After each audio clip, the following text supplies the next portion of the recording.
أولا السلام عليكم سو dhawaada walaalahay meel walba adduunka ka joogtaan waa walaashiina Noolina iyo mar kaleeto maanta waxaan idiin wadaa cabitaan sida waxa uu ka kooban yahay iyo sheeyaasha aan isticmaali doono insha Allah waa idinla wadaagi doona asxaabteeda aan jecelahay hadda haddii aad hore noola joogtay like saar videogeena share garay wixii fikra commentiga aad noogu dhaaf kartaa ha ilaawin inaad like ta saarto haddii aad nagu cusub tahay subscribe ta guduudka noo taabo like noo dheh share garay si asxaabtaadu helaan wixii fikrana commentiga ayaad iigu dhaaf kartaan asxaabta qaaliga soo dhawaada okay soo hadda waa kana waxaan bilaabaynaa diyaarinaynaa sameynta cabitaanka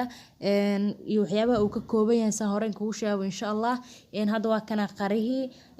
sidaan xooga qaraha u jijaray waa tana qalaadada ay soo shiidi doonaa soo hadda waa kana uu noo diyaarsan yahay ma sha Allah sida u sameynayo waa easy wasla arkayna okay asxaabe hadda waa kana sokor ayaan ku shubayaa qalaadada sokor iyo waxaan ku shubayaa yani waan isku darayaa ashyaada dhan hadda waa kana qarihi ayaan ku shubko oo hormariyay sidoo kale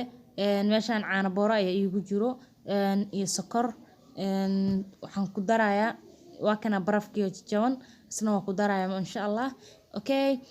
hadda meeshaan qarihi ayaa iigu jiro soo waxaan ku darayaa caano booraha caano boorahan kor uga daray sidoo kale waxaan ku darayaa sokorta sidoo kale waxaan ku darayaa barafka soo marka hal mar isku soo wada shiidaya markii aan soo shiido sida uu noqonayo waan idinla wadaagi doonaa insha Allah sida quruxda badan uu kusoo bixi doono hadda waa kana way soo shiidaya waa kana markii aan soo shiiday isagoo isku darsan waa raqay qare caano aan lehe iyo barafkii sokortii aan isku shiiday ma sha Allah sidan waaye waa rasiin aad u macaan badan yahay waxaan rajeynayaa in aad ka heli doontiin sida uga helo kale in aad uga heli doontiin haddii aad soo jaabiso commentiga ayaad iigu soo sheegi kartaan insha Allah asxaabteeda aan jecelahay waa kana hadda u jeediin saddexan galaas aan ku soo shubay sidaan rasiin waaye ma sha Allah aadna u macaan badan yahay waxaan rajeynayaa in aad ka heli doontiin insha Allah so easy way isku soo daya waxaan rajeynayaa insha Allah anigoo caafimaad qabo idinkoo caafimaad qabtiin in aan isku soo noqono videoga xigo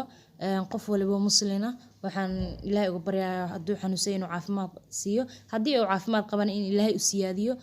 waa walaashin Noolina idinla jasaakumullahu